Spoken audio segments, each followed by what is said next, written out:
What's going on, people? A fight review. Teofimo Lopez versus Josh Taylor.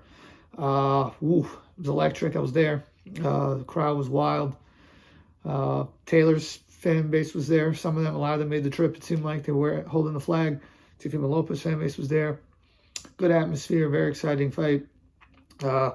First off, I thought that both guys came to fight and fought well.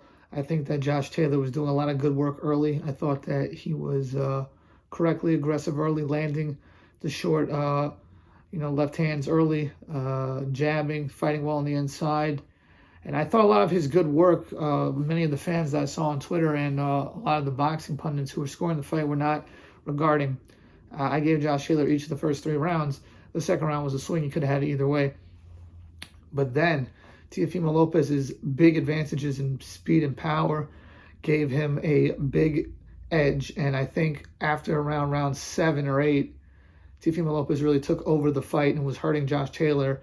And besides for maybe that 10th round where I think Teofimo Lopez kind of took off, he basically won every single round, I think, from like 7, 8, 9, 11, 12. It was almost like the Lomachenko-Haney fight in a way. But this fight was really exciting. Both guys came to fight. Both guys were landing big shots. Teofimo Lopez hurt Taylor badly a few times, which I was, impressed with. But Josh Taylor, man, he's got a hell of a chin. He really does. And I think that if not for his chin, if it was someone else, he would get knocked out. I mean, Teofimo Lopez's speed and power and his explosiveness is something unique. It's not common in boxing. And I think people didn't realize that going into this fight. I did.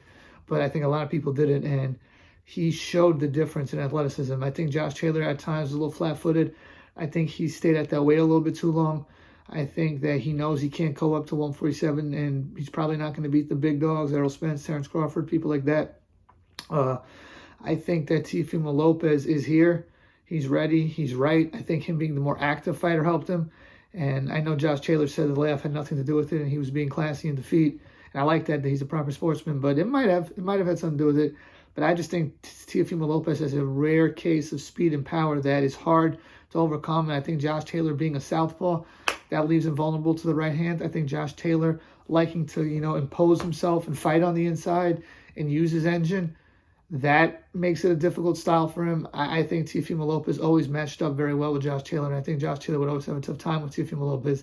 I think that Teofimo Lopez is the man at 140 right now, as far as I'm concerned. Even if you want to say Catterall really beat Josh Taylor, to me, he didn't beat Josh Taylor nearly as decisively as Teofimo Lopez. And if you're going to beat the number 1 guy at the weight class and you do it decisively like that, you gotta, you gotta give him all the credit in the world. So big shout out to Teofimo Lopez. And he had asked actually after the fight, do I still got it? And I was like, you know what? That was funny because he was referencing back when he said, do I still got it with the last fight with the Santa Martin fight. Everyone said, oh my God, he's so mentally weak. He doesn't have it. It's like, dude, calm down. Like, this is boxing.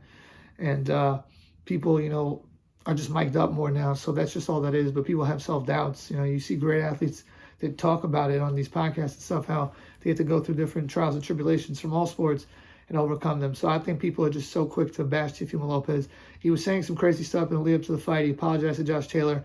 I know he doesn't always make himself the most likable person, but I'm a fan of Teofimo Lopez. He came to fight. He fights the best. He beat Lomachenko. He beat Josh Taylor. You got to give him all the credit for that. And after the end of the fight, after Teofimo Lopez was doing all this stuff, because he was stunting, he was taunting, he was, showboating, he was having fun in there, and he puts on a hell of a show. I was just worried that he might get caught with something if he keeps that up, but he fought a disciplined fight actually towards the end of the fight, which I was impressed with, because you could be an athletic fighter, but not a dumb fighter. Like, that doesn't have to be one or the other. Like, you could be, I'm saying it doesn't have to be both. You could be one or the other. You could be athletic and fight smart like he did versus Lomachenko, Comey, and Taylor, but versus, Kambosos, he was just fighting like an idiot, the guy, but after the end of the fight, it took a long time for them to read those scorecards. I was thinking, like, are they trying to rob someone, this and that?